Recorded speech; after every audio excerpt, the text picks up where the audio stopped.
নমস্কাৰ সকলোকে নীতি মেথছ ট্ৰিক্স চেনেলটোলৈ স্বাগতম জনাইছোঁ। আজিৰ ভিডিঅ'টো অলজেব্ৰাৰ ওপৰত বনোৱা হৈছে।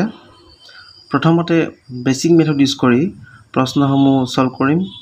তাৰ পাছত ট্ৰিক ব্যৱহাৰ কৰি অতি কম সময়ত সলভ কৰিবলৈ চেষ্টা কৰিম। ভিডিঅ'টোৰ শেষত মই ট্ৰিকৰ ফৰ্মুলাসমূহ দি দিম, আপোনালোকে সেইসমূহ নোট কৰি ৰাখিব পাৰিব। আহক আজিৰ ভিডিঅ'টো আৰম্ভ কৰোঁ। প্ৰথম প্ৰশ্নটো লৈছোঁ, if x plus 1 by x equal 5, find x square plus 1 by x square. আমাক x square plus 1 by x square ভ্যালুটো উলিয়াবলৈ কৈছে। এতিয়া আমি কি কৰিব লাগিব, x plus 1 by x প্ৰথমতে আমি বেছিক মেথড ইউজ কৰিম আৰু তাৰ পাছত আমি ট্ৰিক ব্যৱহাৰ কৰি উত্তৰটো উলিয়াবলৈ চেষ্টা কৰিম। ইয়াত x plus 1 by x equal 5 দিয়া আছে, গতিকে আমি both side স্কোয়াৰ কৰিব লাগিব।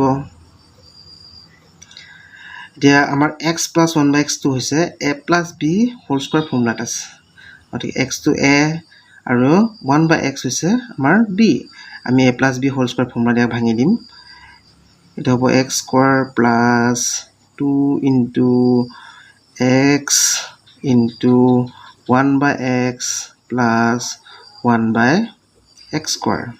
ইফালে হ'ব 5 square মানে হৈছে আমাৰ 25।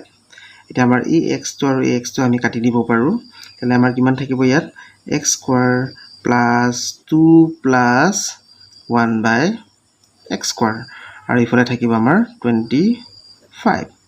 আমাৰ যেটো প্ৰশ্নটোত x square plus 1 by x square level কৈছে, গতিকে আমি দুটা একেলগে ওচৰা-ওচৰিকৈ লিখি দিম, x square plus 1 by x square আৰু ইফালে 2 টো আমি ৰাইট হেণ্ড সাইডলৈ লৈ যাম, গতিকে আমাৰ ইফালে কিমান হ'ব 25 minus 2।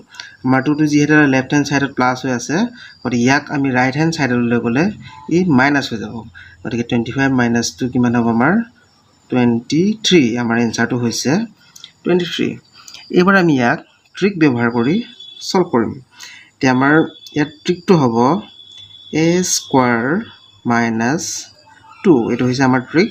তে a টো হৈছে আমাৰ value of x plus 1 by x, তাৰ মানে হ'ল 5 টো। এতিয়া আমাৰ কি হ'ব 5 square minus 2, 5 square মানে হৈছে 25 minus 2, 25 minus 2 হৈছে আমাৰ এনসাৰটো 23। 2 নম্বৰ এক্সাম্পলটো লৈছো, if x plus 1 by x equal 13, find x square plus 1 by x square। এই প্ৰশ্নটো এছএছসিৰ কম্বাইন্ড গ্ৰেজুৱেট লেভেল এক্সামত আহিছিলে 2019ত। আহক এটো আমি ট্ৰিক ব্যৱহাৰ কৰি সমাধান কৰিবলৈ চেষ্টা কৰোঁ। আমাৰ ট্ৰিকটো হৈছে a square minus 2। তে a ৰ ভ্যালু হৈছে আমাৰ 13, গতিকে কি হ'ব 13 square minus 2। 13 square মানে হৈছে আমাৰ 169 minus 2, 169 minus 2 হ'ব আমাৰ 167। আমাৰ এনসাৰটো হৈছে 167। 3 নম্বৰ এক্সাম্পলটো লৈছো, if x minus 1 by x equal 4, find x square plus 1 by x square। আমাৰ আগৰ প্ৰশ্নকেইটাত আছিলে x plus 1 by x আছিলে, কিন্তু এইবাৰ আছে x minus 1 by x।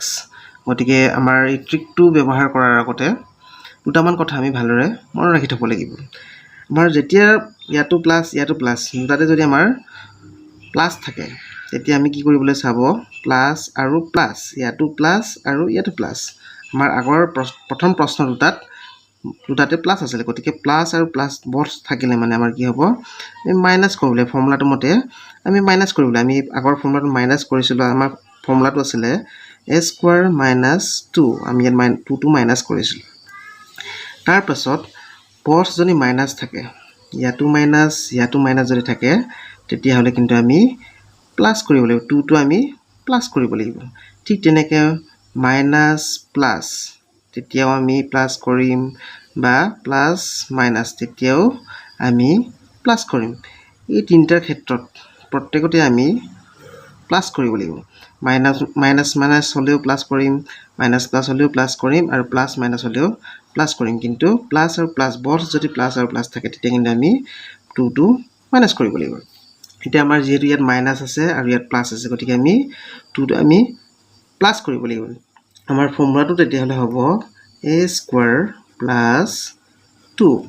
তে a স্কোৱাৰ এৰ ভেলু হৈছে 4 4 স্কোৱাৰ প্লাছ 2 4 স্কোৱাৰ মানে হৈছে 16 প্লাছ 2 আমাৰ উত্তৰটো হ'ব 18 4 নম্বৰ এক্সাম্পলটো লৈছোঁ if x minus 1 by x equal 5 find x square plus 1 by x square ইয়াত আমাৰ কি আছে মাইনাছ আৰু প্লাছ আছে মাইনাছ আৰু প্লাছ থাকিলে আমাৰ কি কৰিব লাগিব প্লাছ 2 কৰিব লাগিব নহয়নে গতিকে আমাৰ ফৰ্মুলাটো হ'ব a square plus 2 এটো হৈছে আমাৰ 5 গতিকে 5 square plus 2 5 square হৈছে আমাৰ 25 plus 2 আমাৰ এনসাৰটো হ'ব 27 এই ট্ৰিকসমূহ ব্যৱহাৰ কৰি আপোনালোকে বিভিন্ন কম্পিটিটিভ এক্সামত অহা এই ধৰণৰ প্ৰশ্নসমূহ সহজতে সলভ কৰিব পাৰিব ধন্যবাদ